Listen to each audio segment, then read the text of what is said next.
Qalam with Sabbir Ahmed. আসসালামু আলাইকুম everyone, আশা করি আপনারা সবাই ভালোই আছেন। আমি সাব্বির আহমেদ অ্যান্ড আপনারা শুনছেন কলাম। আজকে আমাদের এই পডকাস্টের 3rd সিজনের 11 নম্বর এপিসোড। আপনারা যদি আগে আমার এই পডকাস্ট শুনে থাকেন তাহলে অবশ্যই জানেন যে আমি এই পডকাস্টে আমার লাইফ থেকে এবং আপনাদের লাইফ থেকে এমন সব পজিটিভ স্টোরিগুলো বলে থাকি যা আমরা কখনো হয়তোবা কল্পনাও করতে পারি নাই আমাদের সাথে হতেও পারে। আর আপনারা যদি এই পডকাস্ট আগে কখনো শুনেন নাই তাহলে অবশ্যই আমি বলবো আগের এপিসোডগুলো শুনতে, আগের সিজনগুলো শুনতে। অনেকগুলো এপিসোড জমে গিয়েছে আপনাদের জন্য। This podcast is sponsored by Zofishan. To know more, visit zofitunes.com. আজকের স্টোরিটা আমাকে দিয়েছে বুশরা। যদি আপনারা আমাকে চিনেন তাহলে অবশ্যই বুশরাকেও চিনেন, আর যদি আপনারা বুশরাকে না চিনেন তাহলে এই সিজনের 12 নম্বর এপিসোডে ফাইনাল এপিসোডে অবশ্যই চিনে যাবেন। বাট আমি আগেই বলে দিচ্ছি, বুশরা হলো আমার ওয়াইফ অ্যান্ড আমরা থাকি হলো মালয়েশিয়াতে।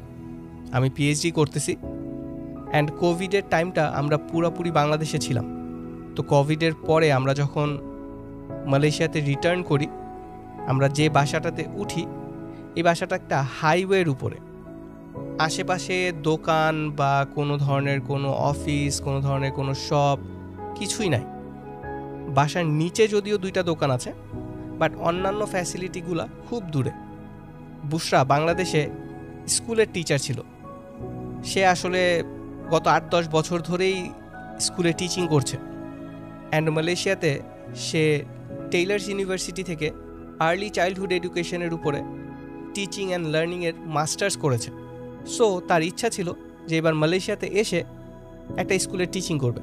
বাট ওই যে বললাম, বাসার আশেপাশে আসলে কিছুই নাই, যেদিকেই যাব গাড়ি দিয়ে যেতে হবে। তো একদিন আমি আমাদের সুইমিং পুলের এরিয়াতে হাঁটতেছিলাম, যেটা হলো 6th ফ্লোরে। ওদিকে একটা গেটের মধ্যে আমি দেখলাম উই আর হায়ারিং লেখা। তো আমি কাছে যেয়ে পড়লাম, দেখি যে ওইটা একটা child care centre and pre school and তারা টিচার খুঁজতেছে। আমি সাথে সাথে বাসায় গেলাম অ্যান্ড বুশরাকে বললাম যে বুশরা, দ্যাটস ইট, তাড়াতাড়ি নিচে যা, পুলের সামনে আমি এই পোস্টারটা দেখে আসছি, এই যে ছবি। দেন বুশরা তাদের সাথে যোগাযোগ করলো অ্যান্ড খুবই ইজিলি জবটা পেয়েও গেল। এখন তাদের জব হলো ফুল টাইম, সকাল 7টা থেকে সন্ধ্যা 7টা পর্যন্ত। কারণ শুধুই যে প্রাইমারি স্কুল তা না, এটা কিন্তু ডে কেয়ার সেন্টার। সো মা বাবারা সকাল 7টা বাজে বাচ্চাদেরকে দিয়ে চলে যায় অ্যান্ড সন্ধ্যা 7টার দিকে আবার নিয়ে যায়। বাট বুশরা বললো যে আমি এতক্ষণ কাজ করলে কিভাবে।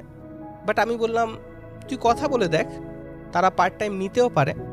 তো 2-1 দিন বুশরা একটু ওয়েট করলো, একটু চিন্তা ভাবনা করলো, ওরা একদিন তাদেরকে কল দিল অ্যান্ড অবভিয়াসলি বুশরা জবটা পেয়েই গেল। অ্যান্ড ফুল টাইমও না, পার্ট টাইমই তারা তাকে নিয়ে নিল, মেইনলি টিচিং করানোর জন্য। কারণ দুপুর পর্যন্ত হলো তাদের ক্লাস টাইম, তারা ক্লাস করায়, বিভিন্ন অ্যাক্টিভিটিস করায়। সো তারা বুশরাকে ওই পার্টটুকুর জন্য নিয়েই নিল। এখন চিন্তা করে দেখেন, আমরা থাকি হলো একটা হাইওয়ে রোডের উপরে, আশেপাশে স্কুল বা কলেজ কিছুই নাই। বাট বুশরা কোথায় জব পেয়ে গেল?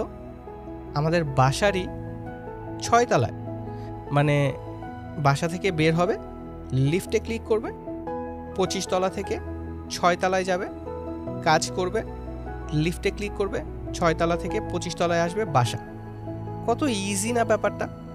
এরপর তারা আরও 2টা বিল্ডিংয়ে তাদের সেন্টার চালু করলো, আমাদের বাসার পাশের বাসায় অ্যান্ড তারপরে আরেকটা বাসায়। অ্যান্ড তারা বুশরাকে পাশের বিল্ডিংটাতে জয়েন করতে বলল, নতুন সেন্টার যেটা তাদের। কারণ সেটাতে স্কুলের পার্টটা আর একটু বেশি, বাচ্চারা একটু বড়, তাদেরকে শেখানোটা আর একটু ইম্পর্ট্যান্ট।